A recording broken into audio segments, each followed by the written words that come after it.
Welcome to the Doctor of Creativity Show. I will be your host, the Doctor of Creativity, Jonathan Shilkret, for all your creative needs. Today, we are featuring our guest, Mr. Theodore Gregg, author of The Last Request.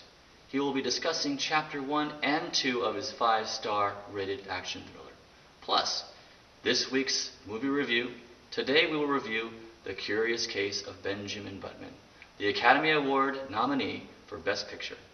Is it a bust or brilliant? Is it a 5-star or 5 bow wows? We'll see what the doctor orders. But first, Mr. Theodore Gregg. At our last show, we talked about the preface. It was really the beginning of the story and went into the past of John Little, the assassin, and how he killed his abusive father. Chapter 1 goes into the past of the hero, Nick Cantrell. We are introduced to the Slowcomb brothers, Bud and Chip. It's an amusing side story about a feud between the brothers and Nick Cantrell that originates from their father's employment with his father's company, Cantrell Industries. Being that Nick's father is almost as ruthless as the hired killer, the feud manifests itself into a vendetta of hate for the Cantrells by the redneck bullies. So they hatch a plot to sabotage Nick just when he is about to win the track and field school championship. This chapter also sets up the feud with his father to have his own life and not be a part of his empire and all the animosity against him. In Chapter 2, things get heated up. This was the opening chapter for a long time, so it has a lot of action. It introduces the killer, John Little, years later, while fulfilling a contract to murder an attorney's wife. She was going to divorce the wealthy attorney and take half his money. So he hired John Little, who never gets caught. He drives to the house in a flower delivery truck stuffed in a suit that is too small, brings flowers to the woman, and fires his terrifying weapon, the fission pistol. It's a dramatic scene full of fire and excitement. Then he just drives off. The police are baffled. They can trace uranium plutonium back to Russia or the Middle East, but not back to John Little.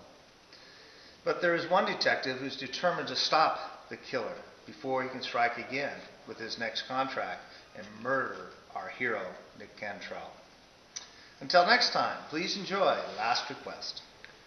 Thank you for that insightful combination on Last Request, a highly honored novel. Now for the Doctor's movie review. The Curious Case of Benjamin Button. What really sets this apart is that the movie was taken from an F. Scott Fitzgerald short story. That explains why it's such a high quality. Writers today haven't been able to write like that. It's the most original movie I've seen in years. I wondered how they could pull it off, such a plot. For a man to grow younger or backwards. In the story, they did this by having a baby born old. He was an 80-year-old child. His father looked at the tot and decided he was a monster because he had wrinkly skin and all the features of an old man.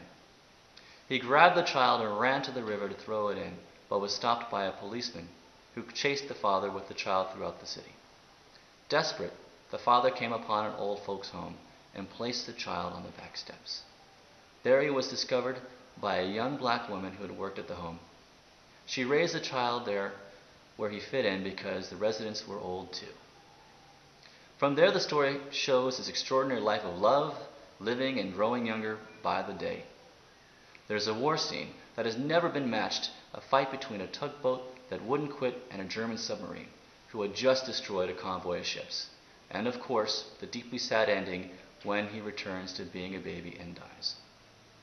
I give this a 5-star rating all the way. Until next time, this is the Doctor, signing off. Okay, that's it.